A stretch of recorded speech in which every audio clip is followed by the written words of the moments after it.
You've built a career, followed the path you were supposed to, but now it just doesn't fit anymore.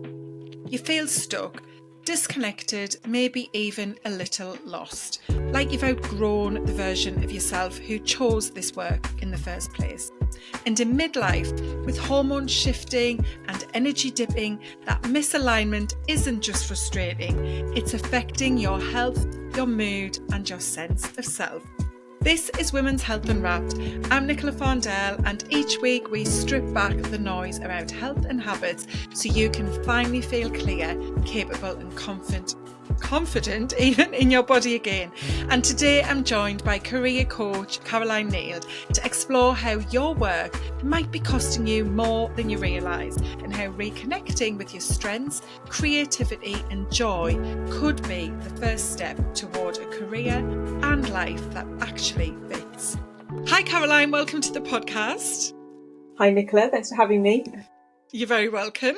It's lovely to have you here today. So before we get into the topic and conversation, I'd love to just know from you what your most impactful healthy habit is at the moment. Oh, that's interesting. In relation to what I do or just generally? Yeah, like what's would you say at the moment one of the habits that's helping you to say you've got strong health and well-being? One thing that I do first thing in the morning, I do a meditation every morning, and I feel that really helps to ground me. So I don't look at my phone. I don't do any of that first. That's the first thing I do in the morning, just to really just center myself. And I always do a sort of a 20-minute workout in the morning as well, which is really quite good, and a cold shower to follow. Oh, well, you've got your morning routine totally nailed there. We've got the meditation, the movement and the mindfulness and mindset piece. Fantastic. So I'm excited to chat with you about this because you've got quite a story to share about how you've transformed your life and health in midlife, and on the back of that now supporting other women to do the same. And as I said in the intro, we're talking about career and alignment, who you are. And one of the words I've seen you use, Caroline, is reinvention. And I think that's such a powerful and very appropriate word for midlife as we, navigate all things menopause and midlife. So for you, take me back to when your reinvention started. Like, what did life look like for Caroline before you reached a point of realizing something needed to change? Well, I'd worked in HR for many, many years, over 20 years. And I think I'd reached a point where I felt like I was doing all the right things on paper. I got to a point in my career where I felt quite successful. I was doing really well. I was working as a business partner, had a really sort of, quite a successful career. But there was just something that just wasn't quite right. I just knew that I didn't really feel like it was what I was meant to be doing. And there was quite a pivotal moment actually when my daughter was about 5 years old, and I was taking her to some weekly drama classes that she really loved going to. And there was this one time where they got this opportunity to perform on the West End stage, which was absolutely amazing. You can imagine. So I was there and I was watching her, and I just suddenly thought, I used to do amateur theatre when I was in my 20s, and it's something I completely left behind. And so in that moment, I just had this realization that this is what I really want to do. And it was literally just as clear as that. And actually, I didn't actually do anything about it straight away because I still felt, I can't possibly do that now. In my 40s, it's too late to, be trying to do something like that. I've not done any training or anything like, that. So I kind of just put it to one side, but I just felt like I was exhausted. I was, getting up on a Monday morning, I felt drained. There was just so much that I just felt wasn't right. And eventually I thought, no, I've got to make a change. So yeah, that's how it was for me, really. And so you've hinted at, you realised acting, performing was something you wanted to Mm. do. Like when you had that aha, like a lightning bolt, as you've described it, was it a thought of this is what I want to do for a career, or it's just this is something I need to bring back into my life because I've realised I haven't done it for so long and I did enjoy doing it more as a hobby? Yeah, initially it was just that actually. It was just more of just Mm. a hobby. I signed up for some classes, I went along. I did feel a bit out of place, but I kind of went with it. I probably was one of the oldest people there.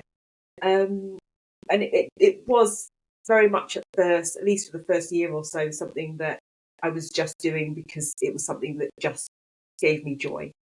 I enjoyed it, and I wasn't thinking of it as any sort of long term career plan or anything like that. It was just I like doing it. I'm going to keep doing it, kind of thing. Hmm. But then as I kind of kept on going, I don't know, there was just something that was just like, oh, wouldn't it be nice to just explore this a bit more, you know? Um, and so I kind of really had a bit of a think about it and thought, what? Why not? Why Mm. should I hold myself back? And I think it's very sort of tricky when you get to this sort of age where you sort of think, oh, is it too late to kind of start over? But I just thought if I don't try it now, I might always regret it. So I think that's when I just thought, I'm just going to lean into it and just go with it. Mm. Yeah. And so do you feel like it was your career and the job and what work was like day to day and, as you said, week to week, starting again every Monday, that drove you to realise you had to step away from that and find something else? Or was it more of the desire of finding something that brought you joy in that way? Like, which was it that was the pull or the Um, push? oh, was it as in whether it was towards the pleasure or away from the Away pain? from the... Yeah, yeah. Um, gosh, probably a bit of both, I think, really. Mm, Because the job was quite stressful. I mean, I did find it quite motivating because where I worked for the sort of last 6 years of my career was working in special needs education. So it was quite rewarding because it's in an environment where that you're giving value, you're giving back. We're really working to support the most vulnerable people in society. So for me, I think it was probably the best job that I'd had in my career, where I felt like I was really, you know, doing something worthwhile. But then at the same time, I kind of felt like it wasn't me.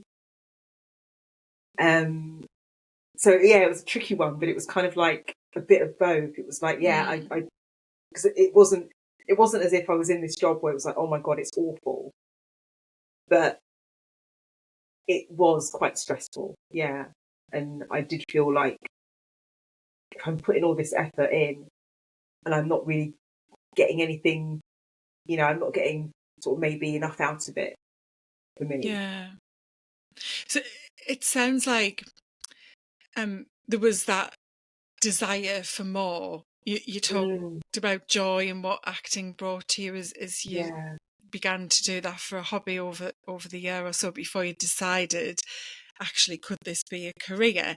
Um, Mm. and yeah, so where did you go to with it? Did you actually leave your job and then pursue that as a Yeah, career? I Yeah. didn't straight away. So initially I was just sort of, working 4 days a week, but I would take on sort of various projects, often sort of in holiday periods, weekends, just doing like, short films, things like that. And also I signed up to an online drama school. Mm. So did that probably that was actually that was during the pandemic, actually, the latter part of the pandemic. So I thought, well, I'll get a bit of training, do that. And then I just kind of kept on the ball rolling from there. But in terms of leaving my job, I think that only came more recently when I thought, well, the thing with acting is it's not necessarily something that is uh, the most reliable job in the world. So you kind of have to have other things that you're doing, and that's when I thought, well, actually, that's when I thought about doing coaching because I thought, I've got to a point where I've made this sort of big change. and maybe there are other people that I can help in the same way, who maybe feel a bit stuck, and not in a career that sort of lights them up, and that maybe I Mm. can help them, build on my experience. So that's when I moved into doing the coaching, and then eventually, obviously, now I've left my job and going fully into that. So Fantastic. And so what were some of those big fears and challenges you had to overcome to get to where you are now? Not just to step away from your job, but actually to start a brand new career coaching other women as well? yeah, I mean, definitely imposter syndrome comes into it a lot. I think I think it's quite natural actually whenever you try to think about doing something new. Um, and I think that if you don't sort of face those fears, it's easy then to to stop yourself from doing things. But actually, growth comes from stepping into the fears, pushing through things like imposter syndrome. I remember in the early days when I was acting, I couldn't even say to people what I was doing. Work colleagues, I didn't say a thing. I'd maybe doing stuff on the weekend, I wouldn't tell them about it because I just felt a bit like, well, they're going to judge me. They're going to think, what does she think she is, kind of thing, and all this kind of stuff. Yeah. But when I did start being open about it, actually people were really supportive, and they were like, oh, is there anything that we can watch, or have you done anything recently that you'd like to share with us? And so actually, it was my own sort of inner voice that was telling me people wouldn't be supportive, but Mm-hmm. actually there was none of that. And I Mm. think we can get quite held back by our fears, feeling like we're not good enough, and I think that's definitely the things that held me back in the beginning, is not really thinking that I was enough. Yeah. And I Yeah. think that that's so common, and why it's so important to have this kind of conversation, because Mm, so many women live a lot of their lives feeling that way, and then mm, more or more women start to develop those kind of thoughts and beliefs in midlife and menopause when our hormones are changing. And for those that have struggled with it throughout their adulthood, find it can really exasperate when they're going through those menopausal changes in midlife.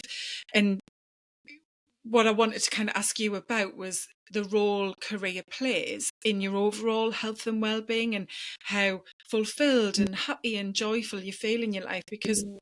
I don't know off the top of my head what proportion of our lives and waking hours we spend working, but I know it's a lot, or it feels like a lot, Oh doesn't God, it? yeah, Yeah, yeah. and obviously retirement age is extended even further Mm, for women of our generation, and it will again for younger yep, generations. I wouldn't be surprised if my daughter, who's nearly 18, has to work until she's 69, 70. I can see yeah, that being, yeah. Oh yeah, yeah, how it is. So, yeah, definitely. like, so why is it so important Mm. to recognize the role career is playing, and how some of those beliefs you might hold about not being good enough and not being someone who could change their career at that stage of Mm. your life? Like, why do we need to be thinking about that and taking action on it?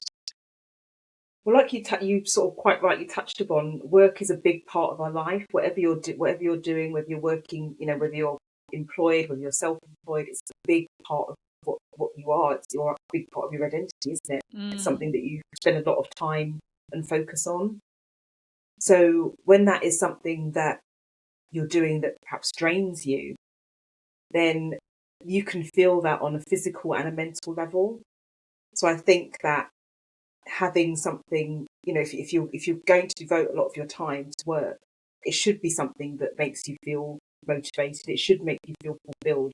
Because I think there can be a big impact on not only your physical health, your mental health, of not being in a role that suits you or fits you. So I think there is a whole well-being piece around it as well. Um, that making a change to do something more fulfilling actually supports your well-being and your mental health, and I think that's yeah. so important. Yeah, absolutely. In my own story, my career was very detrimental to my overall health and well-being. Mm, I loved the company I worked for, what the company stood for, and how the culture was, generally anyway. And I loved the tasks I was doing, like the kind of job itself was quite aligned, but it just didn't fit as an overall. The That's why I kind of made a bit of a remark there about the culture. I loved how the company was and the support overall, to work together as a team, but underneath that was this way of working that was very much about being an extrovert and being very powerful and outspoken and loving being centre stage. At Nike where I worked, so Yeah. much was centered around these great big events and public speaking and holding the room, and growing your career very rapidly and moving to different countries, and just that side of it I really struggled with, because I was basically like an empty shell inside in terms of confidence and Mm. self-worth and self-belief.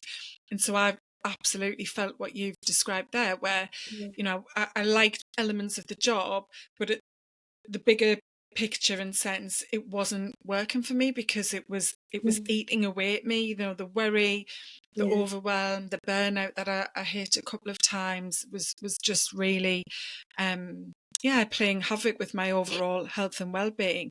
And when you have to get up and go every day, which many of us do if we're working full time, and we have to work because there's a financial requirement, it can just put so much pressure.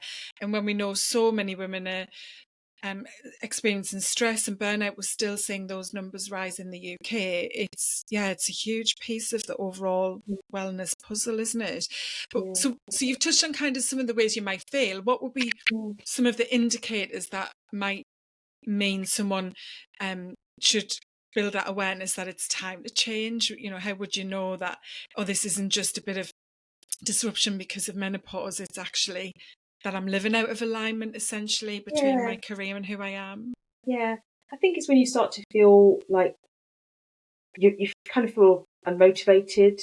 You feel like you're not, what you're doing doesn't really make you feel very good anymore. Um, you get that Sunday feeling, where you're dreading going to work, and maybe it's disrupting your sleep. It's causing you sort of maybe problems. Um, and so you can start to see these little signs where you think maybe I need more than this, or if you feel stuck, that's another good indicator.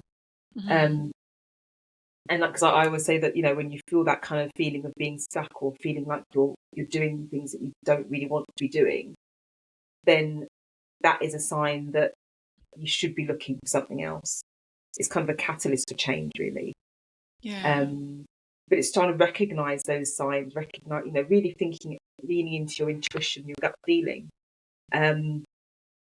Because I think when you start to have feelings like that, I think it's always worth them thinking, well, do I want to explore something else? And that Mm-hmm. doesn't mean you have to start again. I don't necessarily say, you have to, if you want to, make a change, you have to completely start from scratch. I think that's what some people think. But actually look at what you do have and what you are good at, and look at your previous experience and how you can actually maybe use that in a different way. So you're not starting from scratch. You're actually Mm-hmm. starting and building on what you already do have, but Mm. actually thinking, what could I do differently? I think that's a great point. Actually, it's very easy to feel like everything's broken and that I'm, completely lost. And I work with a lot of women who would describe themselves as feeling lost, that sense of I just Mm. don't know who I am anymore. And Yeah. why am I in this job? Why am I in this relationship or Mm. marriage? Why have I got this group of friends? Why do I live the way I live? All of that Yeah. comes up, doesn't it?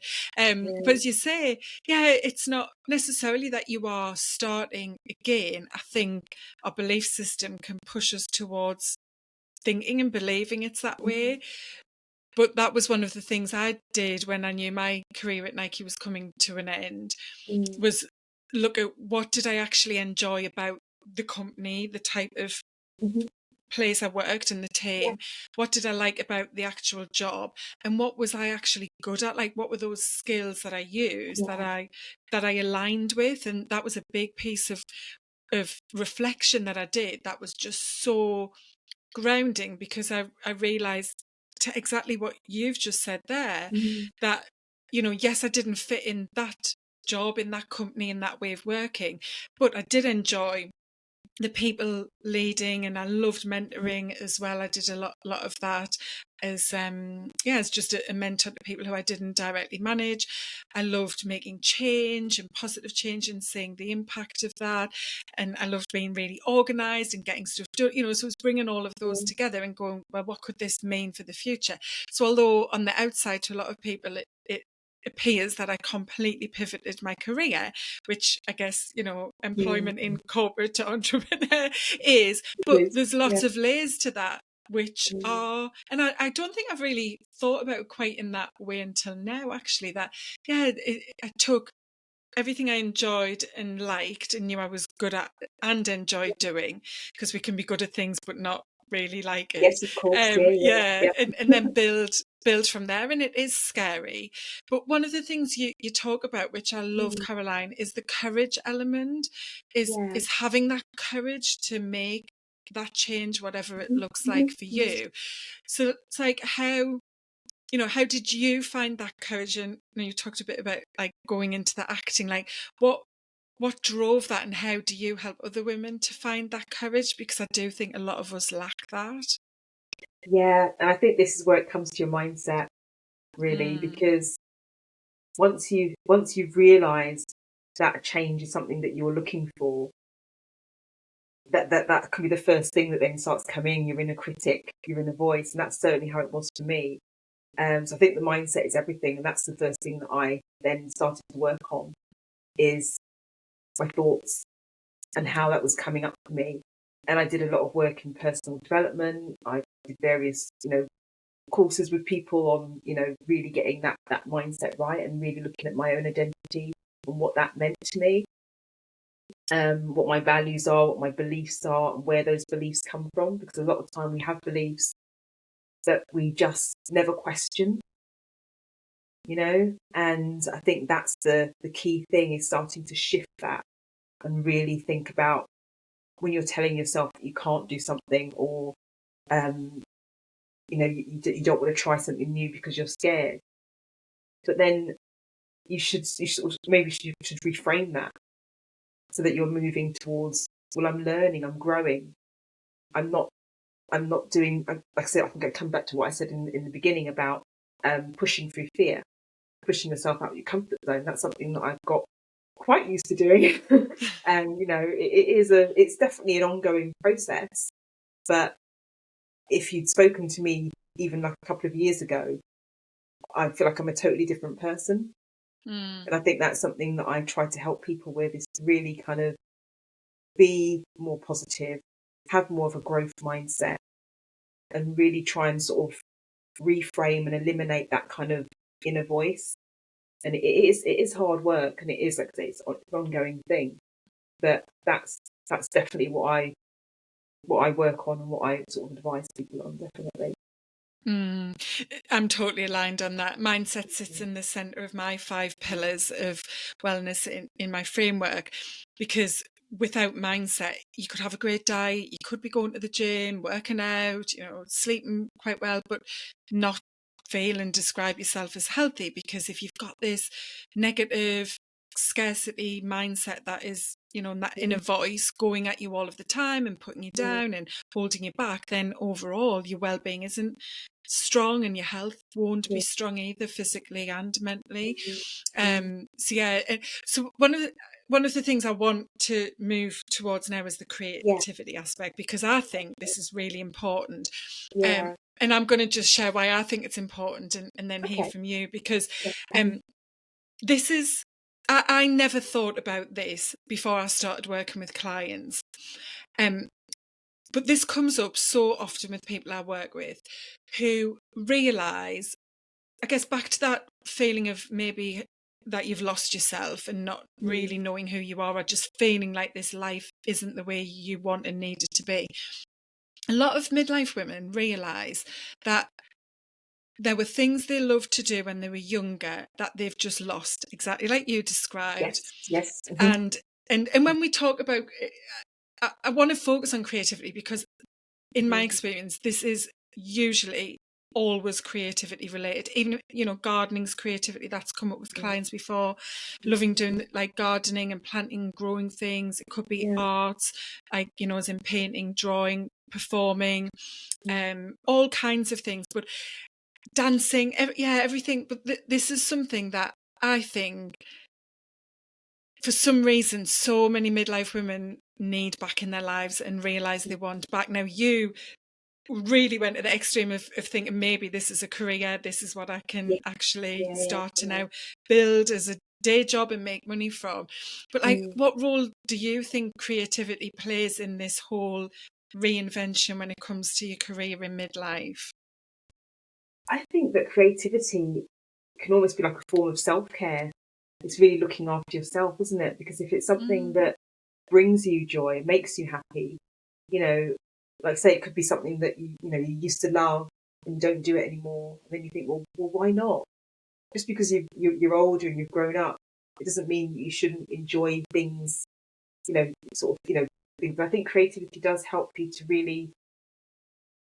It keeps you alive. I think it probably keeps you youthful as well. mhm, It's often quite fun.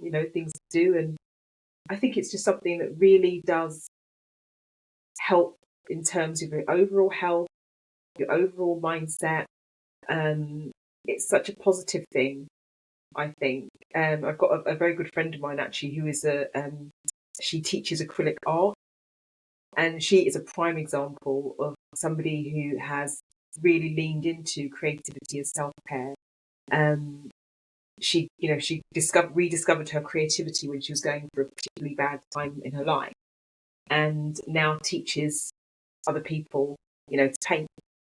And I've been learning with her as well. And it's so when you're doing something like that, creative activity, you don't really have time to think about the stresses and the worries and what's going on in your life, whether it's your kids or your family, or you kind of just have that mm, space to just kind of pause and relax. And I find that definitely performing, because you're focused on your character, your lines, your what you're creating, what you're collaborating on with other people.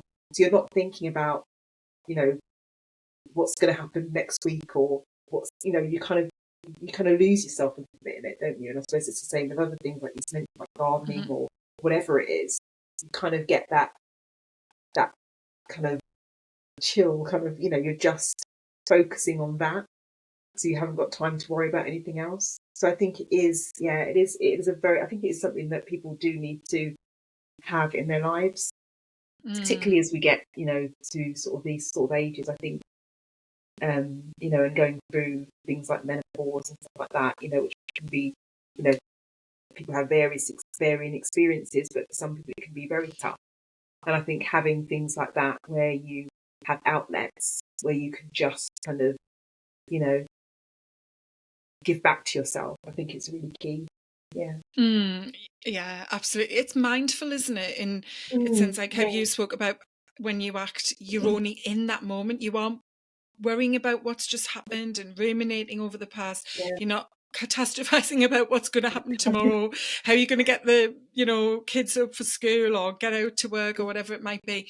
Yeah, you're just in that moment. Mm, And it's interesting, as you were talking, I was thinking of how much I have seen this grow as a movement, I would even call it. okay. Yeah. You've got candle making, flower arranging. I've done Mm. wreath making. In fact, funny enough, when we're recording this, Oh. I just emailed someone last night about wreath making for this Christmas because I've done it the last 2 years. And I've never described myself as a creative person. Mm, And it's interesting that as I've been navigating my own menopause journey the last kind of 3 years, especially, um, I've started to try and reconnect with what brings me joy and lights mm, me up in the way that you've done as well, and try different things. But I think yeah, there's lots of ways this is beneficial, as you said. It's bringing mindfulness, which in its um, own way reduces stress.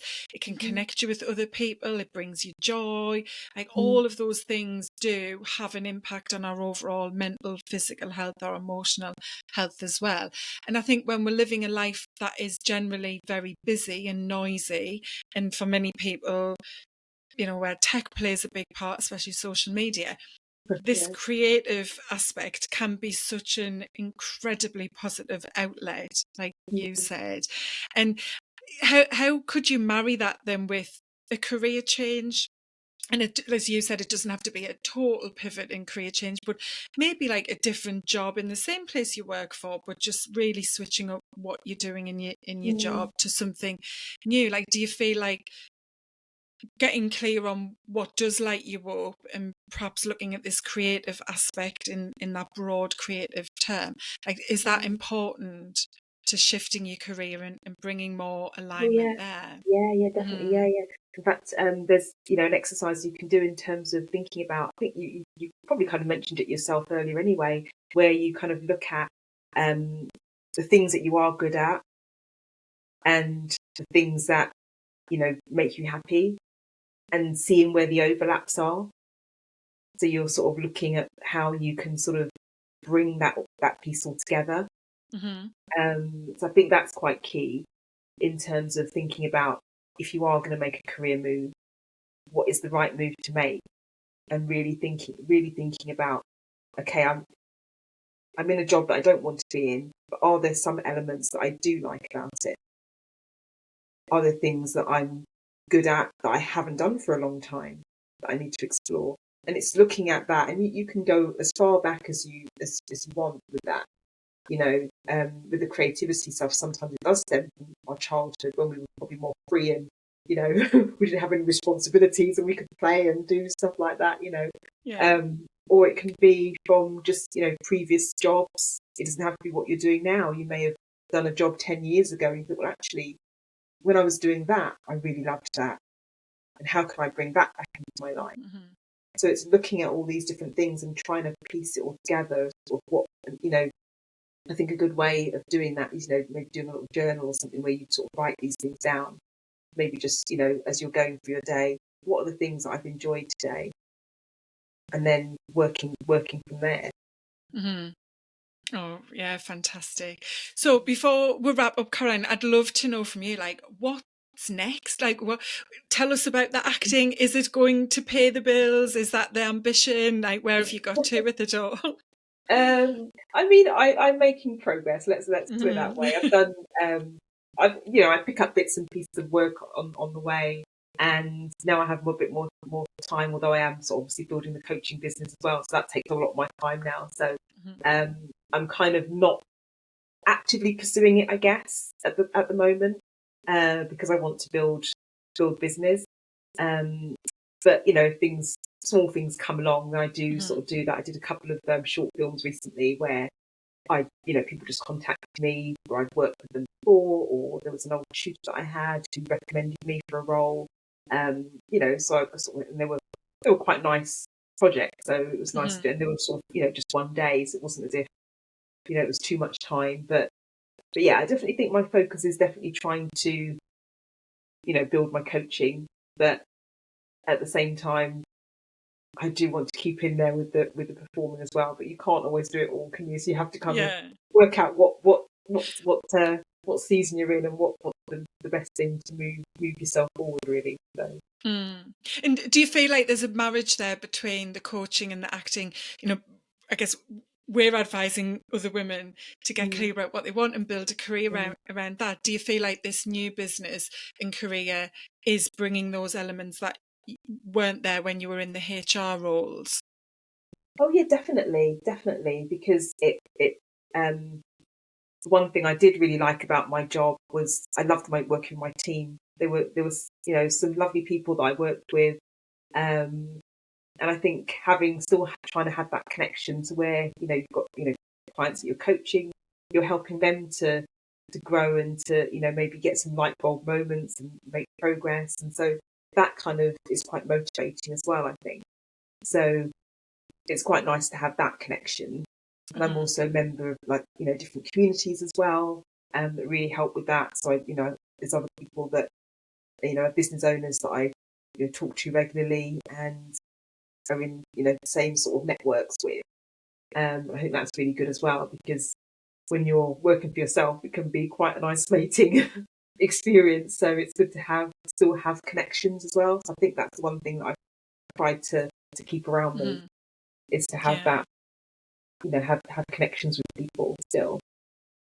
And I'm sure you can bring some of the performing elements into your business when you're public speaking on podcasts like Oh, this, or definitely. yeah, Oh, definitely. hosting Yeah, groups and things. Yeah. yeah. So recently, I did my first in-person event recently, and that was very much like that. I'd done a couple of speaking things before, but I really loved that actually, and I do definitely bring a bit of the performance element into it. Mm-hmm.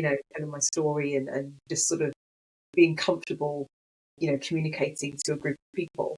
Mm. Yeah, that is a good benefit as well. Yeah, Sure. definitely. It's so funny you've got my brain ticking over now because Oh, when I was young, I performed as well. I used to go to mm, drama classes, nothing formal, just, yeah, back in yeah. the day, Mm, casual things. But at school, I loved to perform. And I wasn't one of the strongest performers at school at all. I didn't get the main part. I was always, like in Aladdin, I was one of the chorus, not Aladdin or the yeah, I know what Princess you mean. Jasmine. But I absolutely loved it. And that all fell away probably about age 15 when I discovered alcohol and boys, as you do, Mm. and then you get a Saturday job and so on. Um, and over the last couple of years, I've been trying new things to find my creative outlet and a community that's a big part of it for me as well. I've tried cookery classes, like I said, the wreath making. I've been a candle making. I've joined a book club. I've lots of different things. I have talked about tap dancing. I've not quite managed to get booked I in used to yet, do that as a child as but well. yeah, well, I did, and the acting was a big part for me, and I used to go for auditions for TV things and so on. Yeah, and just listening to you, it's like, yeah, my confidence was rock bottom for God many, probably nearly 30 years. I've really lost my confidence, and it's been a process building it up, having this business and the transformation I've been on, like you talked about for yourself. But yeah, I've fallen back in love with that. Like, I love especially the in-person stuff I do, like what you've just shared. There's something about being in the room, and it's not from a performance lens of I'm pretending to be something I'm not, but it's just No, that no. it's that energy that you get being around and knowing people are taking something from you, which in what we do now is us helping them, impacting them positively. Yeah, and you've got me thinking, so I have a few times thought, should I join a local amateur dramatic society? And you're like, no, I can't do exactly what you said. I'm like, I can't do that. I can't do that. Maybe I You're going to can. say, "Go on, you're going to say, go on." Yeah, I might need a bit of inspiration from you. So to wrap up, I'd love to get Mhm. 3 steps. You've given lots of tips, but just kind of to pull it all together. What would you say to someone listening to begin to do those small steps to reinvent their career if that feels like maybe it's something that's going to Mm, bring more health and wellness and happiness to them in midlife? yeah. Well, I think actually one thing we've already talked about quite a bit is writing down the things that you really like, that you really do enjoy from whatever you're doing at the moment. I think that's always a good place to start. Looking at yourself, Yeah. um, what makes you happy, what your values are, what motivates you. Um, Really looking at whether there's any sort of patterns that might be revealed from that, and really getting to know yourself better. I think until you know what you want, you're not going to really know what you're going to be going after. So I think that is definitely the first thing. Um, and then another thing I think, sorry, is lots of things coming from what we've Yeah. actually talked about already, but getting out there, join groups, network, find people that maybe if there's something that you would be interested in, find people who do that, connect with them, speak to them, meet new people. I think that's such a good way of finding out about what might be good for you. So, yeah, having real conversations with people, I think is really good. Mm-hmm. And then just taking small steps, if there's something maybe you think, um, I might need a bit of training on this. Are there any courses that I could do? Are there any free webinars that I could join? Does my CV need a bit of an update? Do I need to, refresh things on sort of social media platforms, things like that. So it's really about just taking small steps. Mm-hmm. Really, once you know what direction you're going in, is just to keep moving forward. Mm. Yeah. Yeah, absolutely. It's all about those small steps in action, and it's the action taken that Exactly. builds them or brings the momentum and then builds it, isn't Yeah. it? Yeah. Yeah, And it also fantastic. builds your confidence as well, because For that's one thing that, sure. confidence is not something that just comes necessarily naturally. It comes through taking those actions. So the more that Mm-hmm. you, the more small steps that you take, the more it builds up with that. Oh, actually, I did that, and I did that, and you can sort of, actually be proud of yourself and not sort of think, well, I can't do this, I can't do that, but then I did that, so that must mean that I can do more. It's a Mm-hmm. gradual thing, isn't it? You gradually get more and more. You take more steps, you take more action, and you keep moving forward. And that's what I've been doing over the last 2 years, and it certainly feels like it's working for me. So, Oh, brilliant. And I think you've just thrown in, without realizing it, a bonus tip there on the okay, self-reflection is, like that is what brings the confidence, because we can easily miss what we have done and what the power of yeah, that is. yeah, Like yeah, the power of connecting with a new group, the power yeah. of just looking at your CV, of even just scrolling to see what free webinars, courses might be out there. As you shared, there's Mm, so much of that around.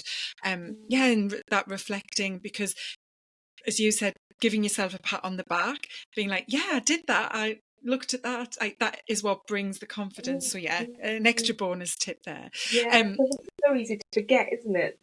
How much, even sometimes, like I said before, when I was saying that, if you spoke to me 2 years ago, I'd be a different person. Sometimes I look back and I think, this is what I was like then, and this is what I'm like now, and mhm. look at the difference. So I think, wow, you kind of think, that's really, you kind of get that kind of warm buzz of like, I've actually moved forward. I feel like I've actually changed.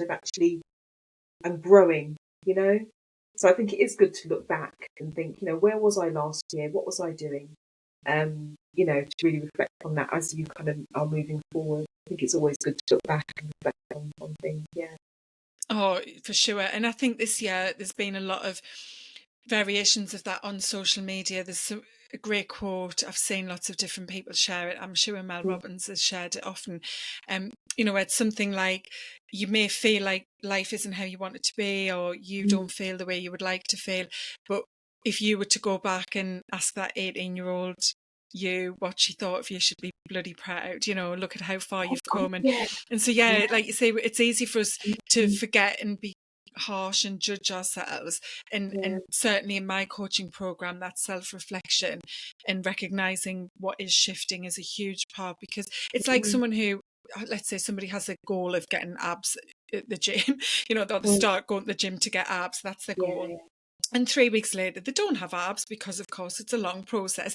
And then Yes. they, putting themselves Overnight. down like, yeah, I've been going to the gym 4 times a week. Why haven't I got a six pack yet? Where is it? What's going on? I'm useless. Like that. That's where people end up giving up. And I'm using an extreme Mm, goal yes, example I know there. what you mean. Yeah, Yeah. but it's so, when we are recognizing the steps we are taking and what has shifted, even if it's really small, that's Yeah. what gives you the motivation and the momentum, and as you said, Mm, builds confidence in yourself to keep going. So yeah, super, super important, because I think many women are naturally their own worst enemy and least yep. closest friend and supporter, because we're our Yeah. own worst critic, aren't we? So true. I'm guilty of that as Uh, well. I think we're all guilty of that. well, We have. yeah, and we're all on once you get the awareness, we're on that learning journey of reprogramming those natural thoughts and patterns that we've had for many years. So I'd love to pop everything for you into the show notes, Caroline, but Yeah. just to let people know, like, where's the best place for them to connect if they do want to find out more about you and the work that you do? Well, I'm on Instagram, LinkedIn, also Facebook. I Mm-hmm. actually have a private Facebook group as well. So if anybody was Brilliant. interested in exploring career change, but they wanted to kind of maybe not do it on a public platform, then I also have a private group. So I can give you the link to that as well if you like.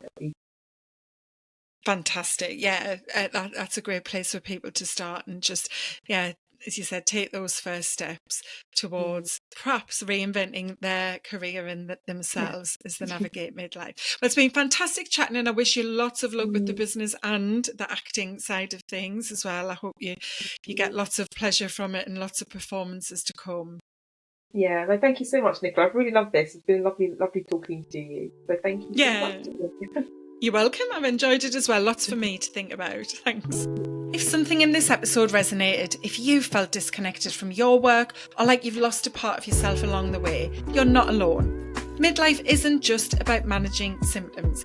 It's about asking deeper questions about who you are now and what actually brings you to life.